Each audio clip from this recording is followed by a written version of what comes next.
In today's gaming news, the Hitman Absolution launch trailer is revealed, a Far Cry 3 video gives us a taste of the game's dynamic world, Primal Carnage is getting a free update this month, and a university study looks at the gameplay elements necessary to keep people playing MMOs. Hello ladies and gentlemen, welcome back to the show. It is Friday, November the 16th, and my name is Force, here with today's gaming news. First up today, we've got the launch trailer for the upcoming stealth action game Hitman Absolution. Hitman Absolution is the fifth game in IO Interactive's popular stealth action series. Agent 47 returns to assassinate more targets with many of his tools from prior games, along with a few new tricks including a new cover system, the ability to effectively hide in the shadows, improved combat, and weaponless executions. Hitman Absolution is coming to the 360, PS3, and PC on November 20th. Hitman Absolution is shaping up to be quite a nice game and one that I'm looking forward to taking a look at next Tuesday. You can expect a video from me either Tuesday night or Wednesday sometime in the afternoon. Regardless, I'm looking forward to checking out the game. And speaking of games I'm looking forward to, we've got a 2-minute gameplay video for the upcoming Far Cry 3, which shows off how dynamic the game's world is. Far Cry 3 is an open-world first-person shooter that is looking to push the boundaries of the genre. The game takes place on 3 separate islands and is completely interactive, giving players a multitude of options when approaching missions. In this 2-minute video released earlier today, director Dan Hay looks at some of the many variables that will affect gameplay, including dynamic terrain and weather, natural disasters such as flash fires, and wildlife which can help or ruin your day. Far Cry 3 releases on December 4th for the 360, PS3, and PC. I've got a review copy of Far Cry 3 coming in the mail, and I'll be getting it much prior to the December 4th release date, which means prior to the game's launch, I'll be covering it in a video for you. So once again, keep an eye out for that. Next up, Primal Carnage is getting a free update later this month.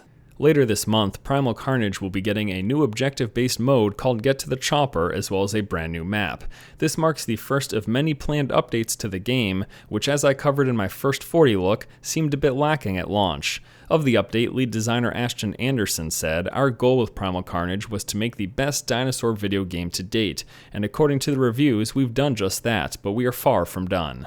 Best dinosaur video game to date? I know a bunch of Turok fans who'd like to have a word with you. Look, I'm not here to shit on Primal Carnage. In fact, I even said in my video, of the time I played it, I enjoyed the game, but I think it's a little bit shallow and could use a bit more content before it gets to the best dinosaur game to date. I mean, if they keep up with updates like this, it could definitely get there, but as of now, I don't think so. Let's not put the Jeep before the Raptor. You know, cart before the horse.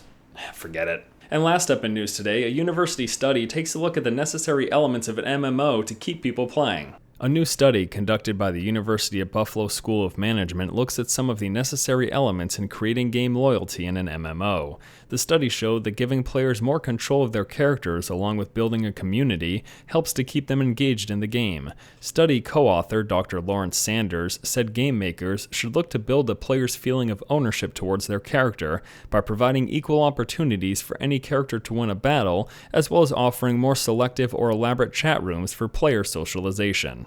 So the study basically says have class balance and allow people to talk with each other.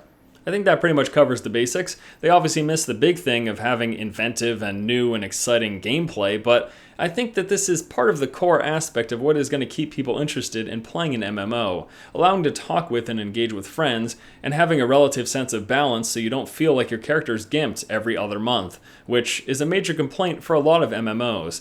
I know when it came to the World of Warcraft, one of the things that kept me playing for as long as I did was the fact that I could talk to and engage with so many friends that I made in the game and friends I had outside of the game who also played.